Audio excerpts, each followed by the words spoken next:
Friends ನಮ್ಮ ಮನೆಗೆ ಯಾರು ಬಂದವ್ರಿ?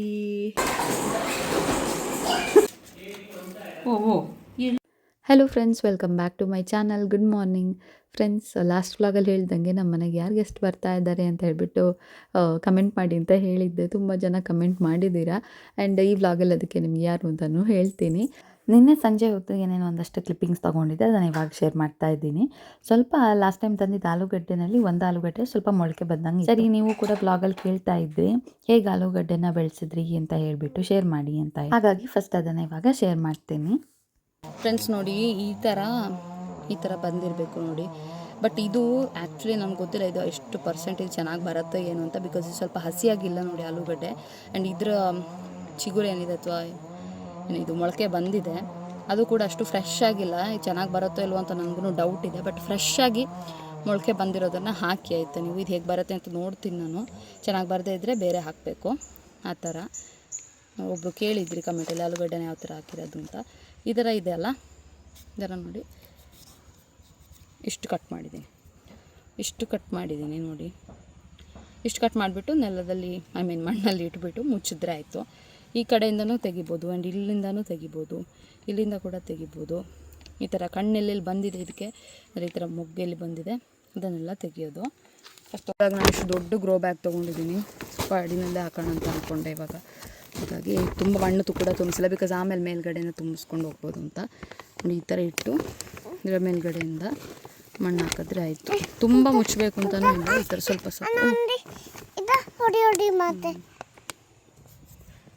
ಈ ಥರ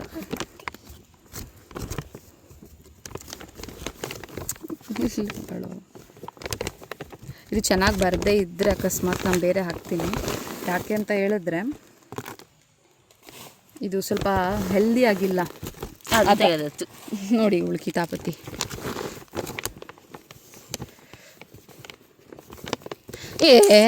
ಈ ಥರ ಮಾಡಿ ನೆಟ್ಟರೆ ಆಯಿತು. ಇದರ ಅಪ್ಡೇಟ್ಸ್ ಎಲ್ಲ ನಾನು ವ್ಲಾಗ್ಸಲ್ಲಿ ಹೋಗ್ತಾ ಕೊಡ್ತೀನಿ, ಏನಾಯಿತು ಅದು ಅಂತ ಹೇಳಿಬಿಟ್ಟು ಕೂಡ.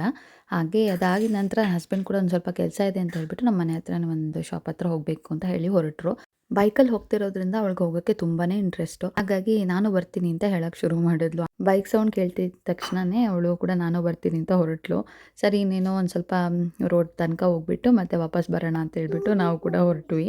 ಅವಳನ್ನೊಬ್ಳನ್ನೇ ಅಂತೂ ಕರ್ಕೊಂಡು ಹೋಗೋಕ್ಕೆ ಆಗಲ್ಲ, ವಾಪಸ್ ಕರ್ಕೊಂಡು ಬರಬೇಕು ಅಲ್ವಾ, ಅದಕ್ಕೋಸ್ಕರ. ಹಸ್ಬೆಂಡ್ ಕೂಡ ಅವ್ರ ಕೆಲಸಗಳನ್ನೆಲ್ಲ ಮುಗಿಸ್ಕೊಂಡು ಬೇಗನೆ ಬಂದರು. ಮಳೆ ಬರೋ ಥರ ಮೋಡ ಹಾಕಿತ್ತು, ತುಂಬ ಕತ್ಲಾಗ್ಬಿಟ್ಟಿತ್ತು. ಇಂಟರ್ಲಾಕ್ ಇರೋದ್ರಿಂದ ಈ ರೋಡಲ್ಲಿ ಪೂರ್ತಿ ಈ ಥರ ಸೊಪ್ಪುಗಳೆಲ್ಲ ಬಿದ್ದಿತ್ತು. ಸರಿ, ಅದನ್ನು ಒಂದು ಸ್ವಲ್ಪ ಕ್ಲೀನ್ ಮಾಡ್ತಾಯಿದ್ರೆ ಆಮೇಲೆ ಜೋರಾಗಿ ಮಳೆ ಬಂದರೆ ಫುಲ್ ಬ್ಲಾಕ್ ಆಗಿಬಿಡುತ್ತೆ, ಅಂಗ್ಳಕ್ಕೆಲ್ಲ ನೀರು ಬಂದುಬಿಡತ್ತೆ ಅಂತ ಹೇಳ್ಬಿಟ್ಟು ಅದನ್ನು ಒಂಚೂರು ಕ್ಲೀನ್ ಮಾಡಿ. Hello friends, welcome back to my channel. Friends, ಇವತ್ತು ನಮ್ಮ ಮನೆಗೆ ಯಾರು ಬರ್ತಾ ಇದ್ದಾರೆ ಅಂತ ನನ್ನ ಅಕ್ಕ, ಭಾವ, ಸಾಮಾನ್ಯ ಎಲ್ಲರೂ ಬರ್ತಾ ಇದ್ದಾರೆ. ಹಾಗೆ ಇವಾಗ ಬ್ಲಾಗ್ ಶುರು ಮಾಡಿದ್ದೀನಿ. ಪಾಪು ಆವಾಗಿಂದ ಕಾಯ್ತಾ ಇದ್ದಾಳೆ, ಅಣ್ಣ ಯಾವಾಗ ಬರ್ತಾನೆ ಅಂತ ಹೇಳ್ಬಿಟ್ಟು. ಹಾಗೆ ಇವತ್ತಿನ ಲಂಚ್ ಮೆನು ಕೂಡ ಒಂದ್ಸರಿ ತೋರಿಸ್ಬಿಡ್ತೀನಿ ಏನೇನಿತ್ತು. ತುಂಬ ಏನೋ ಸ್ಪೆಷಲ್ ಏನಿಲ್ಲ, ಬಟ್ ಸಿಂಪಲ್ಲಾಗಿ ಇವತ್ತು ಫಸ್ಟು ಏನಂತಂದರೆ ಇದು ಬಂದು ಸೌತೆಕಾಯಿ ಸಾಂಬಾರು, ನಮ್ಮ ಮಂಗಳೂರು ಸೌತೆಕಾಯಿ ಸಾಂಬಾರು, ಆಲೂಗಡ್ಡೆ ಮೊಸರು ಬಜ್ಜಿ ಅಂತ ಮಾಡ್ತೀವಲ್ವ ಅದು,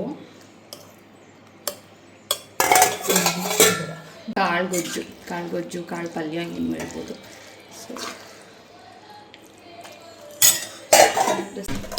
ಸ್ವೀಟ್ಗೆ ಅಂತ ಹೇಳ್ಬಿಟ್ಟು ಕ್ಯಾರೆಟ್ ಹಲ್ವಾ ಮಾಡಿದ್ದೀನಿ. ಇದು ನಿನ್ನೆನೆ ಮಾಡಿದ್ದು ನಾನು, ಇಲ್ಲಾಂತಂದ್ರೆ ಇವತ್ತು ಬೆಳಗ್ಗೆ ಆಮೇಲೆ ಕಷ್ಟ ಆಗಿಬಿಡುತ್ತೆ, ಆಗಲ್ಲ ಅಂತ.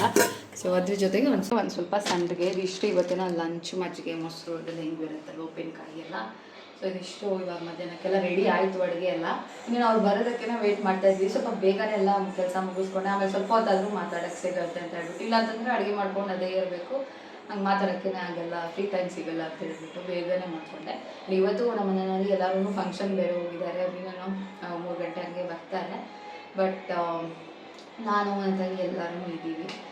ಹಾಗೆ ಇನ್ನೇನು ಅವ್ರು ಬರ್ತಾರೆ, ಅವ್ರಿಗೋಸ್ಕರ ಕಾಯ್ತಾ ಇದ್ದೀವಿ. ಅವ್ರು ಬರೋದು ಸ್ವಲ್ಪ ಲೇಟ್ ಆಗುತ್ತೆ ಅಂತ ಹೇಳಿದರು, ಬೇರೆ ಒಂದು ಸ್ವಲ್ಪ ಕೆಲಸ ಇದೆ, ಅದು ಮುಗಿಸ್ಕೊಂಡು ಬರ್ತೀವಿ ಅಂತ. ಸರಿ, ಅವ್ರಿಗೋಸ್ಕರ ಕಾಯ್ತಾ ಇದ್ದೀವಿ. ಬನ್ನಿ, ಅವ್ರು ಬಂದಮೇಲೆ ಮತ್ತೆ ವ್ಲಾಗ್ ಕಂಟಿನ್ಯೂ ಮಾಡ್ತೀನಿ. ಅಕ್ಕ, ಭಾವ, ಸಾಮಾನ್ಯ ಎಲ್ಲರೂ ಬರೋ ಅಷ್ಟರಲ್ಲೇ ಊಟ ಟೈಮ್ ಆಗಿಬಿಟ್ಟಿತ್ತು. ಸರಿ, ನಾವು ಊಟ ಮಾಡ್ಕೊಂಡು ಆಮೇಲೆ ಮಾತಾಡೋಣ ಅಂತ ಹೇಳ್ಬಿಟ್ಟು ಊಟ ಎಲ್ಲ ಆಗಿ ಇವಾಗ ನಾವು ಮಾತಾಡ್ಕೊಳ್ತಾ ಇದ್ದೀವಿ. ಅಣ್ಣ ತಂಗಿ ಅಂತೂ ಫುಲ್ ಖುಷಿಯಾಗ್ಬಿಟ್ಟಿದ್ದಾರೆ ಇಬ್ರು ಆಟ ಆಡ್ಕೊಂಡು. ಅವರಂತೂ ಫುಲ್ ಎಂಜಾಯ್ ಮಾಡ್ತಾ ಇದ್ದಾರೆ. ಹಾಗೆ ನಾವು ಅಕ್ಕ ತಂಗಿರಂತೂ ಏನೋ ನಮ್ಮದೇ ಒಂದಷ್ಟು ವಿಷಯಗಳಿರುತ್ತಲ್ವ, ಹಾಗೆ ಹೀಗೆ ಅಂತ ಹೇಳ್ಬಿಟ್ಟು ಊರ್ ಸಮಾಚಾರ ಮಾತಾಡ್ಕೊಂಡು ಟೈಮ್ ಪಾಸ್ ಮಾಡ್ತಾ ಇದ್ದೀವಿ. ಹಾಗೆ ಹಸ್ಬೆಂಡ್ ಕೂಡ ಇನ್ನೇನು ಸ್ವಲ್ಪ ಹೊತ್ತಲ್ಲೇ ಬರ್ತಾರೆ. ನಮ್ಮ ಮನೆ ಹತ್ರನೇ ಒಂದು ಫಂಕ್ಷನ್ ಇದ್ದು ಮದುವೆ, ಉಪನಯನ ಈ ಥರದ್ದೆಲ್ಲ ಸುಮಾರಿತ್ತು. ಒಂದೇ ದಿನ ಆ್ಯಕ್ಚುಲಿ ಹೇಳ್ಬೇಕಂದ್ರೆ 4-5 ಫಂಕ್ಷನ್ ಏನೋ ಇತ್ತು. ಹಾಗೆ ಎಲ್ಲರೂ ಒಂದೊಂದು ಕಡೆಗೆ ಹೋಗಿದ್ದಾರೆ. ಹಾಗಾಗಿ ಇನ್ನೇನು ಸ್ವಲ್ಪ ಹೊತ್ತಲ್ಲೇ ಬರ್ತಾರೆ. ಸಾಮಾನ್ಯ ಇಲ್ಲಿ ಬರಬೇಕಾದ್ರೆ ಹೇಳ್ತಿದ್ನಂತೆ, ತಂಗಿ ಮನೇಲಿರೋ ನಾಯಿಗೆ ಹುಲ್ಲು ಸೊಪ್ಪು ಎಲ್ಲ ಹಾಕ್ತೀನಿ, ಅದು ತಿನ್ನತ್ತಲ್ವ, ನಾನು ಕೂಡ ಕೊಡ್ತೀನಿ ಅಂತ ಹೇಳ್ತಾ ಇದ್ದ ಅಂತ ಹೇಳ್ಬಿಟ್ಟು ಅಕ್ಕ ಹೇಳ್ತಾ ಇದ್ಲು. ಬಿಕಾಸ್ ಅವನು ವೀಡಿಯೋದಲ್ಲಿ ನೋಡಿದ್ದ. ಈ ನಮ್ಮನೆ ಟಾಮಿ ಅಂತೂ ನನ್ನ ಮಗಳು ಕೊಟ್ಟಿರೋ ಹುಲ್ಲು ಸೊಪ್ಪು ಅದನ್ನೆಲ್ಲ ತಿಂತಾ ಇರತ್ತೆ ಯಾವಾಗ್ಲೂ. ಅದನ್ನು ನೋಡಿಬಿಟ್ಟು ನಾನು ಕೊಡ್ತೀನಿ, ಅದೇನು ನಾಯಿ ಹಂಗೆ ತಿನ್ನತ್ತೆ ಅಂತ ಹೇಳ್ಬಿಟ್ಟು ಅವ್ನಿಗೆ ಫುಲ್ ಆಶ್ಚರ್ಯ. ಹಾಗೆ ಅಣ್ಣ ತಂಗಿ ಇಬ್ಬರು ಸೇರ್ಕೊಂಡು ನೋಡಿ ಅದ್ರ ಗೂಡಿಗೆ ಎಷ್ಟು ಸೊಪ್ಪು ತಂದು ಹಾಕಿದ್ದಾರೆ ಅಂತ ಹೇಳ್ಬಿಟ್ಟು ಅದು ಪಾಪ ತಿಂದಂಗೆ ಮಾಡ್ತಾ ಇದೆ. ಇವ್ರಿಗಂತೂ ಸಿಕ್ಕಾಪಟ್ಟೆ ಖುಷಿ ಆಗುತ್ತೆ ಈ ಥರ ಮಾಡ್ತಾರೆ. ಹಾಗೆ ಇವಾಗ ಬಿಸಿಲಿರಲಿ ಏನೇ ಇರಲಿ ಅಂತ ಹೇಳ್ಬಿಟ್ಟು ಒಂದು ರೌಂಡ್ ಗಾರ್ಡನ್ ಎಲ್ಲ ಸುತ್ತಾಡ್ಕೊಂಡು ಬರ್ತಾ ಇದ್ದೀವಿ. ಮಾತಾಡ್ಕೊಂಡು ಹಾಗೆ ಒಂದೆರಡು ಗಿಡ ಬೇರೆ ಬಾಡೋಗ್ಬಿಟ್ಟಿತ್ತು, ಅದಕ್ಕೊಂದು ಸ್ವಲ್ಪ ನೀರು ಕೂಡ ಹಾಕ್ತಾ ಇದ್ದೀನಿ. ಮಕ್ಕಳು ನೋಡಿ ಬಿಸಿಲಿದ್ರು ಅವ್ರಿಗೆಲ್ಲ ಕಡೆನೂ ಸುತ್ತಾಡಬೇಕು. ಆಮೇಲೆ ಇರೋದೇ ಒಂದು ಸ್ವಲ್ಪ ಹೊತ್ತು ಅಲ್ವಾ, ಅಷ್ಟರಲ್ಲೇನೆ ಎಲ್ಲ ಆಟಗಳೆಲ್ಲ ಆಟ ಆಡ್ಕೋಬೇಕು ಅಂತ ಅವರಂತೂ ಫುಲ್ ಬ್ಯುಸಿಯಾಗಿದ್ದಾರೆ ಆಟ ಆಡ್ಕೊಂಡು. ನಾವು ಹೆಣ್ಮಕ್ಳಂತೂ ಏನು ಮಾಡ್ತೀವಿ ಅಂತಂದರೆ, ಎಲ್ಲಾದರೂ ಹೊರಗಡೆ ಹೋದಾಗ, ಇಲ್ಲ ನಮ್ಮ ರಿಲೇಟಿವ್ಸ್ ಮನೆಗೋ ಇಲ್ಲ ಏನಾದರೂ ಫಂಕ್ಷನ್ಸ್ಗೆ ಹೋದಾಗ ಅಲ್ಲೇನಾದರೂ ಹೊಸ ಗಿಡಗಳು, ಹೂವಿನ ಗಿಡಗಳೆಲ್ಲ ಕಾಣಿಸಿದ್ರಂತೂ ನಾವು ಆ ಗಿಡನ ತೊಗೊಂಡು ಬಂದೇ ಬರ್ತೀವಿ ಅಲ್ವಾ. ಹಾಗೆ ನಾನು ಮತ್ತು ನನ್ನ ಅಕ್ಕ ಕೂಡ ಅದೇ ಥರ ಮಾತಾಡ್ಕೊಳ್ತಾ ಇದ್ವಿ. ಈ ಗಿಡ ಇದೆಯಾ ನಿಮ್ಮ ಮನೇಲಿ, ಅದು ಗಿಡ ಇದೆಯಾ ಅಂತ ಹೇಳಿಬಿಟ್ಟು ಮಾತಾಡ್ತಾ ಇದ್ವಿ. ಹೊಸ ಗಿಡ ಏನೇನು ಹಾಕಿದ್ದೆ ಅದನ್ನು ಕೂಡ ತೋರಿಸ್ತಾ ಇದ್ದೆ. ಹಾಗೆ ಅವಳು ಕೂಡ ಅಷ್ಟೇ, ನನಗೆ ಬರಬೇಕಾದ್ರೆ ಒಂದೆರಡು ಗಿಡ ಬೇರೆ ತೊಗೊಂಡ್ಬಂದಿದ್ಲು. ನಾನು ಹೇಳಿದ್ದೆ ತೊಗೊಂಡು ಬಾ ಅಂತ ಹೇಳಿಬಿಟ್ಟು. ಅದು ಬರಕ್ಕೆ ಕೊಡ ನಿಮ್ಮ ಮುಂದೆ.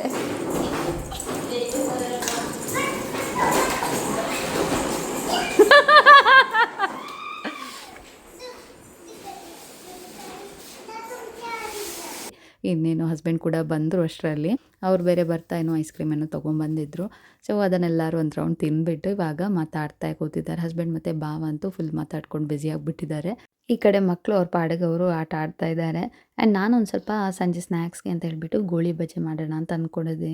ಹಾಗೆ ಎಲ್ಲ ಹಿಟ್ಟೆಲ್ಲ ರೆಡಿ ಮಾಡಿ ಬೆಳಗ್ಗೆನೇ ಇಟ್ಟಿದ್ದೆ. ಈ ಗೋಳಿ ಬಜೆ ಮಾಡಬೇಕು ಅಂತಂದರೆ ಫರ್ಮೆಂಟ್ ಆಗಬೇಕಲ್ವ, ಎಲ್ಲ ರೆಡಿ ಮಾಡಿ ಇಟ್ಕೊಂಡಿದ್ದೆ. ಇವಾಗ ಗೋಳಿ ಬಜೆನ ಕರಿತಾ ಇದ್ದೀನಿ. ಸಂಜೆ ಟೀ ಟೈಮ್ ಸ್ನ್ಯಾಕ್ಸ್ಗೆ ಚೆನ್ನಾಗಿರುತ್ತೆ. ನೀವು ಯಾರೆಲ್ಲ ಗೋಳಿ ಬಜೆ ಇಷ್ಟಪಡ್ತೀರ ಅಂತೇಳಿ ಕಮೆಂಟ್ ಸೆಕ್ಷನಲ್ಲಿ ತಿಳಿಸಿ.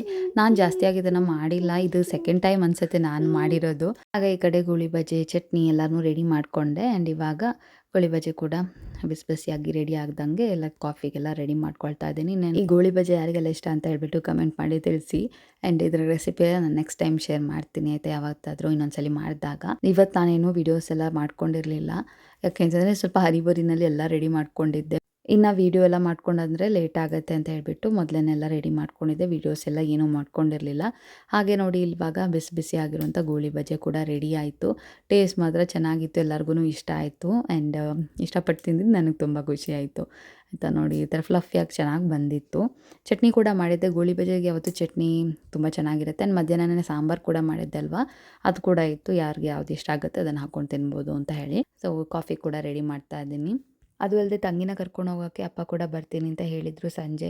ಹಾಗಾಗಿ ನನಗೇನೋ ಒಂಥರ ಭಯ, ಇವರೆಲ್ಲರೂ ಹೋಗ್ತಾ ಇದ್ದಾರೆ, ಪಾಪು ಎಲ್ಲಾದರೂ ಹತ್ಬಿಟ್ರೆ ಆಮೇಲೆ ಹೆಂಗಪ್ಪ ಸಮಾಧಾನ ಮಾಡೋದು ಅನ್ನೋ ಥರ ಅನ್ನಿಸ್ತಾ ಇತ್ತು. ಬಿಕಾಸ್ ಚಿಕ್ಕಿನ ಅವಳು ತುಂಬಾ ಇದು ಮಾಡಿಬಿಡ್ತಾ ಇದ್ಲು, ಪ್ರತಿಯೊಂದಕ್ಕೂ ಚಿಕ್ಕಿ ಹಿಂದೆ ಓಡ್ತಾ ಇದ್ಲು ಮನೆಗೆ ಬಂದಿದ್ದ ನಂತರ ಅಂತೂ. ಹಾಗೆ ಇವಾಗ ಸ್ನ್ಯಾಕ್ಸ್ ತಿಂದು ಟೀ ಎಲ್ಲ ಕುಡ್ಕೊಂಡು ಅವರು ಕೂಡ ಹೊರಟರು. ಅದಾದ ನಂತರ ನಾನು ಇವಾಗ ವ್ಲಾಗನ್ನು ಕಂಟಿನ್ಯೂ ಮಾಡ್ತಾ ಇದ್ದೀನಿ. ಇವಾಗ ಅಕ್ಕ ಭಾವ ಸಾಮಾನ್ಯ ಎಲ್ಲರೂ ಹೋದರು. ಆ್ಯಂಡ್ ಇನ್ನು ತಂಗಿ ಕೂಡ ಇವತ್ತೇ ಹೋಗ್ತಾಳೆ. ಅಪ್ಪ ಇನ್ನೇನು ಬರ್ತಾರೆ ಸ್ವಲ್ಪ ಹೊತ್ತಲ್ಲೇ. ಅದೇ ಒಂಥರ ಅನ್ನಿಸ್ತಾ ಇದೆ, ಅವರು ಹೊರಟರು ಅಂತ ಹೇಳಿಬಿಟ್ಟು ಒಂದು ಸ್ವಲ್ಪ ಬೇಜಾರು ಅನ್ನಿಸ್ತಾ ಇದೆ. ಸೊ ಇನ್ನೇನೊಂದು ಸ್ವಲ್ಪ ಹೊತ್ತು ಮನೆ ಖಾಲಿ ಅನಿಸುತ್ತೆ. ಬಿಕಾಸ್ ಇಷ್ಟು ದಿನ ತಂಗಿ ಇದ್ಲಲ್ವ, ಅವಳ ಜೊತೆ ಮಾತಾಡ್ಕೊಂಡು ಟೈಮ್ ಹೋಗ್ತಾ ಇದ್ದಿದ್ದೇ ಗೊತ್ತಾಗ್ತಿರ್ಲಿಲ್ಲ. ಪಾಪು ಹಂಗೆ ಮಾಡ್ತಾ ಇದ್ದಾಳೆ. ಇವಾಗ ಅವಳು ಹೋಗ್ತಾಳೆ ಅಂತ ಹೇಳ್ಬಿಟ್ಟು ಸ್ವಲ್ಪ ಸಪ್ಪಗಾಗ್ಬಿಟ್ಟಿದ್ದಾಳೆ. ಆ್ಯಂಡ್ ಹಾಗೆ ಇವತ್ತಿನ ವ್ಲಾಗ್ ಇನ್ನೇನಪ್ಪ ಸ್ವಲ್ಪ ಹೊತ್ತಲ್ಲಿ ಬರ್ತಾರೆ. ನಾವು ಒಂದು ಸ್ವಲ್ಪ ತಂಗಳದಲ್ಲೇ ಓಡಾಡ್ಕೊಂಡಿರೋಣ ಅಂತ ಬಂದಿದ್ದೀವಿ, ಸಂಜೆ ಟೈಮ್ ಅಲ್ವಾ ಅಂತ. ಬರ್ತಾ ಇದ್ದಾರೆ. ಚಿಕ್ಕಮ್ಮ ಹೊರಡ್ತಾಳೆ ಅಂತ ಅವಳು ಸ್ವಲ್ಪ ಬೇಜಾರು, ಅವಳಿಗೆ ಹೋಗಬೇಡಿ ಅಂತ ಇದ್ಲು.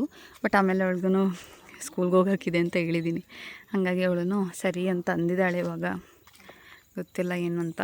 ಬಟ್ ಆವಾಗಲೂ ಒಂದು ಸಲ ಬೇಜಾರಾಗ್ಬಿಟ್ಟಿದ್ಲು. ಬಳ್ಳಿ ಹಾಗೆ ಸ್ವಲ್ಪ ಹೊತ್ತಲ್ಲೇ ಅಪ್ಪ ಕೂಡ ಬಂದಿದ್ದರು. ಮಗಳು ಕೂಡ ಅವ್ರ ಜೊತೆ ಸ್ವಲ್ಪ ಹೊತ್ತು ಆಟ ಆಡಿ ಎಲ್ಲ ಟೈಮ್ ಸ್ಪೆಂಡ್ ಮಾಡಿ ಅವರು ಕೂಡ ಹೊರಟರು. ಬಟ್ ನಾನೂ ಬರ್ತೀನಿ ಅಂತ ಹೇಳಿಬಿಟ್ಟು ಅವಳು ನೋಡಿ ಸ್ಕೂಟಿ ಹತ್ಕೊಂಡು ಕೂತ್ಕೊಂಡ್ಬಿಟ್ಟಿದ್ದಾಳೆ. ಇನ್ನು ಒಂದು ಸ್ವಲ್ಪ ದೂರ ಕರ್ಕೊಂಡೋಗಿ ನಾನು ಬರ್ತೀನಿ ಆಮೇಲೆ ಕರ್ಕೊಳ್ಳೋಕ್ಕೆ ಅಂತ ಹೇಳಿಬಿಟ್ಟು ಹೇಳಿದ್ದೆ. ಇಳಿಯೋಕ್ಕೇ ರೆಡಿ ಇಲ್ಲ. ಮತ್ತೇನೋ ಸಮಾಧಾನ ಮಾಡಿಬಿಟ್ಟು ಕರ್ಕೊಂಡು ಬಂದ್ವಿ. ಹಾಗೆ ಇದಾಗಿತ್ತು ನೋಡಿ ಇವತ್ತಿನ ವ್ಲಾಗ್. ಈ ವ್ಲಾಗ್ ನಿಮ್ಗೆ ಇಷ್ಟ ಆಗಿದೆ ಅಂತಂದರೆ ಪ್ಲೀಸ್ ಲೈಕ್, ಶೇರ್, ಕಮೆಂಟ್. ಇನ್ನು ಸಬ್ಸ್ಕ್ರೈಬ್ ಮಾಡದೆ ನೋಡ್ತಾ ಇದ್ದರೆ ಸಬ್ಸ್ಕ್ರೈಬ್ ಮಾಡಿ, ಸಪೋರ್ಟ್ ಮಾಡಿ. ಸಿಗೋಣ ಇನ್ನೊಂದು ವೀಡಿಯೋದೊಂದಿಗೆ. ಅಲ್ಲಿ ತನಕ take care and bye. Thanks for watching.